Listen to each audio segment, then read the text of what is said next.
నామాన్ని ఇచ్చారు కాబట్టి ఆయన్నే మనం ముందు పెట్టుకుని, ఆయన జీవితాన్ని ముందు పెట్టుకుని, ఆయన యొక్క వ్యక్తిత్వాన్ని ముందు పెట్టుకుని, ఆయన ఇచ్చిన విధానాన్ని ముందు పెట్టుకుని మనం మన జీవితంలో నడవగలిగితే మనకి అంటే నాకు తెలిసింది చెప్తున్నాను, ఏ శక్తి మనల్ని అడ్డుకోలేదండి. ఏ శక్తి కూడా, ఎటువంటి శక్తి అయినా సరే అడ్డుకోలేదు. ఇది ఠాకూర్జీ చెప్పారు. ఠాకూర్జీ మీద నా విశ్వాసం, ఆ విశ్వాసంతో నేను చెప్తున్నాను. కాబట్టి వస్తాయండి జీవితంలో, ఎవరికి ఫీవర్ రాదా, లేకపోతే కష్టం రాదా, కర్మ ఫలితాన్ని ప్రతి ఒక్కళ్ళు అనుభవించాలి. ఠాకూర్జీ ఏం చెప్తారంటే, నువ్వు కనుక ప్రాపర్గా ఇష్టవృత్తి చేస్తే నీ యొక్క కర్మ ఫలితం ఏదైతే ఉందో ఖండన అవుతుంది. అది 10 కేజీలు ఉందనుకోండి, ఫర్ ఎగ్జాంపుల్ చెప్తున్నాం, 10 కేజీల కర్మ ఫలితాన్ని నేను అనుభవించాలి. ఠాకూర్జీ ఏమంటారంటే, నీకు 10 కేజీలతో 9 కేజీలు తీసేస్తాను, 1 కేజీ అనుభవించు చాలు, నీకు అక్కడితో క్లోజ్ అయిపోతుంది చాప్టర్. అదనమాట. బట్ ఏంటంటే మనం ఠాకూర్జీ మీద విశ్వాసం ఉండాలి. రాత్రి కూడా చెప్పాను నేను, విశ్వాసి యొక్క స్నేహం చేయండి. विश्वासी का संग करो, विश्वास आएगा. अविश्वासी का संग करने से वो फिर वो अननेसेसरी उधर इधर लेके जाएगा. वो अरे वो कुछ नहीं है, पैसा का खेल है, ऐसा करके बोलता है. अरे पैसा का खेल में बहुत कुछ है, वो जानने का कोशिश करो. इष्टवृत्ति विधान आज का नहीं है. वो रामायण काल में रावणासुर का बेटा जो मेघनाथ था वो करता था, उसको मारने वाला इस दुनिया में कोई नहीं था. तो उस रहस्य को अगर विभीषण नहीं बताते तो मेघनाथ का मृत्यु नहीं होता. तो इसलिए इष्टवृत्ति विधान आज का नहीं है, पहले से है. लेकिन ठाकुर जी ने बोला ये ऐसा वैसा नहीं है, इसको बहुत अच्छी तरह से करना चाहिए.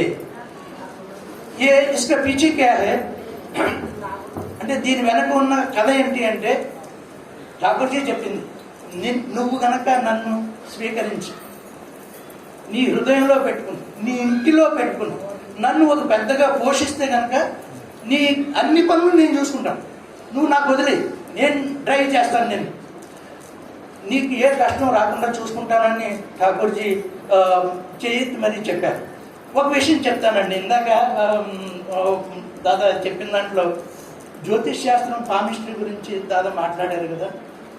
నేను దాని మీద రీసెర్చ్ చేసింది ఏంటి అంటే, శ్రీ బడదా కూడా చెప్పారు పామిస్ట్రీలో.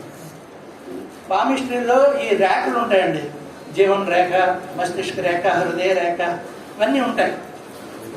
ఈ రేఖలో పర్వతాలు, గురు పర్వతం అని, శని పర్వతం అని, సూర్య పర్వతం అని, బుధ పర్వతం, చంద్ర పర్వతం, శుక్ర పర్వతం, ఇవన్నీ ఉంటాయి.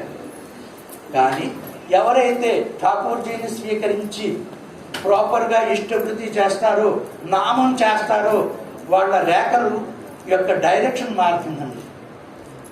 ఇది నేను గ్యారంటీగా చెప్పగలను, రాసివ్వగలను. 100 రూపీస్ స్టాంప్ పేపర్ మీద రాసిస్తా. ఎవరైతే ఈ నామం చేస్తూ ఠాకూర్జీ యొక్క విధానాన్ని ఎవరైతే పాటిస్తారో వాళ్ళ యొక్క రేఖలు డైరెక్షన్ మారుతాయి. ఇందులో డౌట్ ఎవరికి అక్కర్లేదు. ఎందుకంటే నా జీవితంలోనే నేను చూశాను. ఇంతకుముందు ఫోటోకి ఇప్పుడు ఫోటోకి చాలా తేడా ఉంటుంది.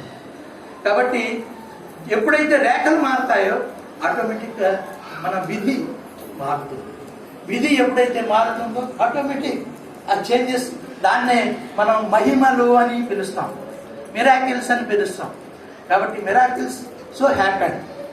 కాబట్టి మనం ఏంటంటే చేయవలసింది, పూర్తి విశ్వాసంతో, పూర్తి నమ్మకంతో మనం ఠాకూర్జీని మన హృదయంలో పెట్టుకోవాలి. హృదయంలో పెట్టుకోవాలంటే ఆయన ఊరికనే ఉండరండి, నిత్యం ఆ నామం జరగాలి. నామని పురుషుడు, నామం ఎక్కడుందో అక్కడే ఉంటాడు. అయితే హృదయాన్ని క్లీన్గా పెట్టుకుంటేనే కానీ ఆయన ఉండరు. హృదయం క్లీన్గా ఉండాలి.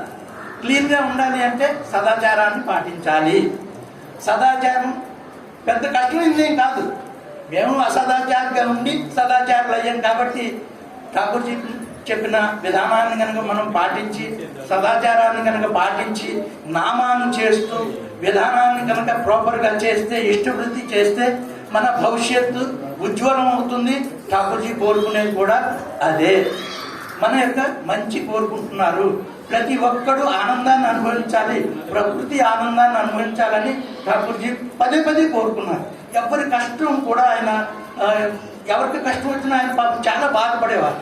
కాబట్టి మనం కష్టపడి ఆయన్ని బాధ పెట్టకూడదు అనేది ఒక సిద్ధాంతం.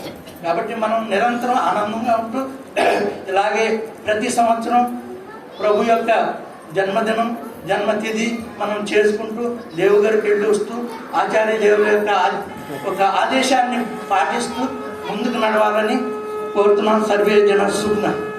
జై గురు.